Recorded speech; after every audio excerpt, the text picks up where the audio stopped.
Polaroid Man by AP Cleriot. AP Cleriot is the author of the horror novel Collegiate and the horror collection The Wrong Side of Midnight. Both books are perfect for the spooky season and can be found wherever you buy books or by following the links in the description. You can also find more stories by AP Cleriot on Reddit by following the link in the description. All stories, including the one you're about to hear, occur in Bridal Veil Lake, a tourist town in southern Ontario. All are based on real horrors. Bridal Veil Lake. Are you a resident yet?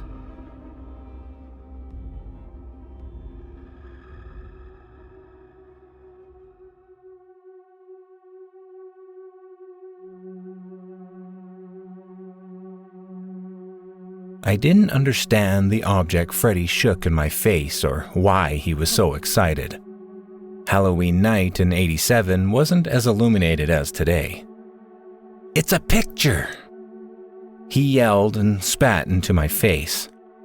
"Look! Look!" I put my pillowcase down and held his wrist gently to see the fuss. A Polaroid picture with Freddy in his sad pirate costume.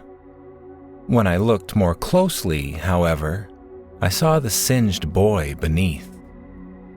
Polaroid Freddy looked burnt to a crisp, his skin gone, the eyes melted away. Freddy snapped the picture from my fingers. "Isn't it cool?" He studied it again. "Like a magic trick. Best Halloween ever, right? It's cool, right?" He continued to bully me for validation, as 10-year-old boys do, until I relented. "It's cool, Freddy. Where did you get it? You know Mr. Malcolm's house? Super green lawn guy, tells dirty jokes to us at the bus stop, the weirdo pervert, that guy?" Freddy nodded enthusiastically, missing my intended sarcasm. Everyone usually avoided Mr. Malcolm's house on Halloween and every other day. The man constantly invited kids inside for candy and conversation. I don't know if anyone accepted that offer. I hope not. "Yeah," Freddy confirmed. "But there's this young guy on the porch, probably his nephew or something. He's got on a mega spooky demon mask, and he's got a camera, and he takes your picture, and it prints out all freaky like mine, and..." "Whoa, Freddy," I said. He was getting overexcited. Freddy had something wrong with him. A weak heart, maybe. Though I can't recall exactly what we were told, other than he could die should he get too worked up. Our teachers told us to look out for Freddy. So I did. "It's great. Calm down." I started breathing with him and held his hand. He smiled. "Thanks, man. Want to see?" I smiled back. "Yep." The photo had creeped me out, but also fascinated me. I didn't want to be the only kid who missed out on something cool. Judging by the line extending down the walkway, bending at a right angle onto the sidewalk, it seemed I might. There had to be 50 kids waiting for their photo. Polaroid pictures aren't fast. They don't present an image until at least 10 minutes have gone by. The guy on the porch wore a thin mask with horns that really seemed to grow from his forehead. A mouthpiece displayed jagged teeth. He carefully placed the undeveloped photo on a shoe rack at his side. You don't shake Polaroid pictures. You wait. And so, we waited. He could have simply given the white rectangles to the eager kids before the image showed, but he didn't. Instead, after taking a trick-or-treater's photo, he sat cross-legged on Mr. Malcolm's concrete slab of a porch and stared at the child. Some kids tried to talk with him. He didn't answer. Others waited in silence, bearing the stranger's gaze with admirable defiance. One little boy began to cry. His parents ushered him away before he could collect his photo. I remember thinking how fortunate I was that my parents let me trick or treat on my own. I would get my photo. I would endure the awkwardness of the adult gaze. Time ticked on. It was late. Some kids gave up and left the line, to my delight. Freddie yawned and said he had to go. I thanked him for telling me about the Polaroid Man. I probably wouldn't have come down Ferry Street otherwise. Mr. Malcolm creeped me out too much. Luckily, a few other school friends were revealed by the departures. May DeFranco and Vicky Rand. They'd already gotten their photos, but hung around because May's little sister wanted one too.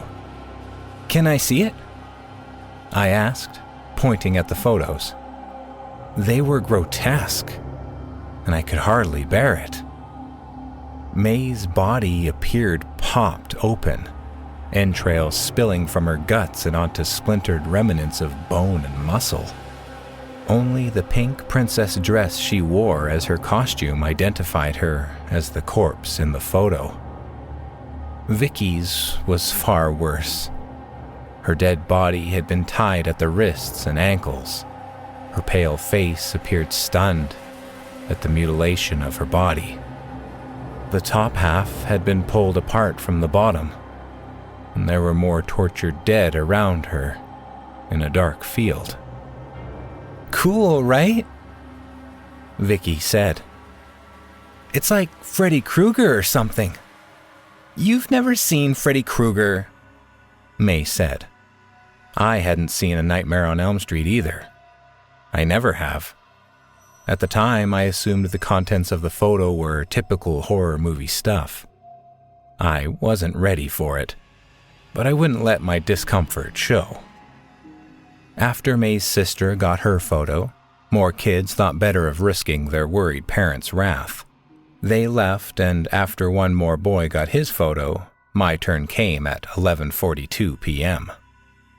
My parents were probably pissed off by 8, so I figured, wrongly, I wouldn't be in more trouble for continuing to stay out way past the time I should have been home. Though I did have second thoughts, especially when I realized no other kids remained. I would be the last, and I was alone with the devil-masked man. "Don't smile," he growled. I adjusted my face quickly to obey.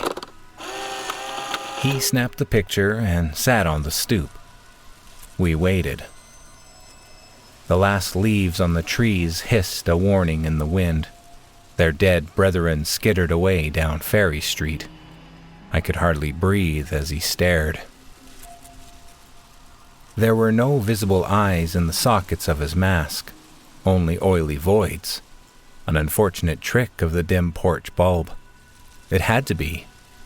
The feeling in my stomach called for a quick escape. "I think I need to go," I told him. His hand gripped my wrist, hard. I squirmed. "It's okay, I can pick it up tomorrow." He did not let go. His face, that mask, got close to mine. He was perfectly quiet. No inhalation or exhale as he forced me to stay put. "Please," I begged. "I want to go home." In the half-inch space between our noses, he slid the developing Polaroid. This close, I could barely see anything. Then the devil's mask appeared in the photo. Then I, or what would become of me, materialized. The Polaroid featured us together, his hands around my neck, my face empty of life. I yelped and pulled away. He let go, and I fell onto the walkway. He stood up and tossed the photo with precision. It landed beside me on the grass. Further details of the horror were revealed. A swath of blood matted my hair and soaked the front of my costume like a gory bib. The man in the devil mask had done more than strangle me, according to the image. I backed away. A reverse crab walk of cumbersome doom. He hadn't moved because he could catch me any time he liked. His first step knocked his camera off the stoop. It clattered and a piece shot away from the impact. He didn't seem to care. "Please!" I pleaded with him. I don't remember the specifics of how I got up and ran down the middle of Ferry Street. I only recall the chase was brief because I made a mistake and got cornered in the variety store parking lot. The store, Brothers Variety, had been closed for hours. There'd be no help there. The streets were empty. Most people were asleep. How I knew this or thought about it in such a terrible moment came down to dumb luck. I backed into a pile of leaves bunched up with fake spiderwebs that had blown off someone's house. Stuck, I raised my arms defensively and caught the time on my digital watch. The wrong side of midnight by 12 minutes. His fingers caressed the sides of my neck. I closed my eyes and started trembling uncontrollably. Pain would be next. Great pain. The photo promised. And death. "No!" I tried to shout, but it came out like a squeak. "Halloween is over! It's over! It's done! You can't!" I don't know what I was saying, or why, but the fingers retreated, and he took noiseless steps backwards over the cracked tarmac. When he reached the sidewalk, he spoke. "See you next year, then." As if it had been a prank all along, he walked away, casually. It took far too long for me to go the opposite way. Eventually, I managed a slow jog, working through the blocks to my home, where my mom waited in the front window, worried and angry. Punishment was left up to my father. When he returned from searching for me, I told him about the photo and the guy in the mask. He received the information passively, before grabbing his baseball bat and calling his brothers. Together, they went to Mr. Malcolm's and discovered the busted door in the backyard. The old man had died in his chair, completely naked. My dad told me this last detail some years later. Police were called, but nothing came of whatever investigation might have followed. My parents had and have no faith in the Bridal Veil Lake PD. Hence the reason he called his brothers and picked up his bat that night. Evidence of the devil-masked man existed, of course. Many kids had their photos taken. No police or adults asked about it, as far as I know.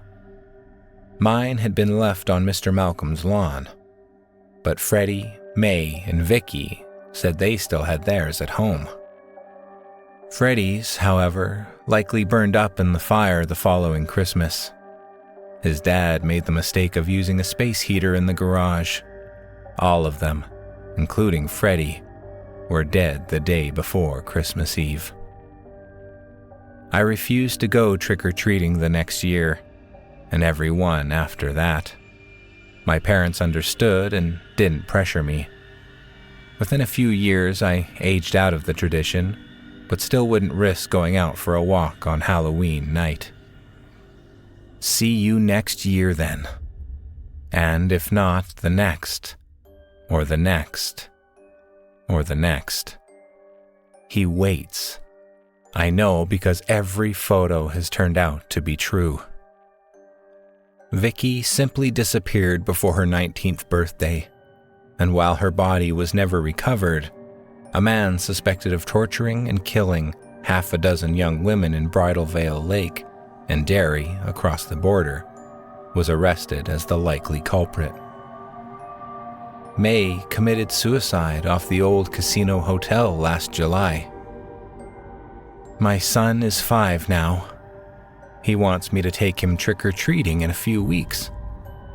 Of course he does. He doesn't know. Neither does my wife. That man is waiting for me.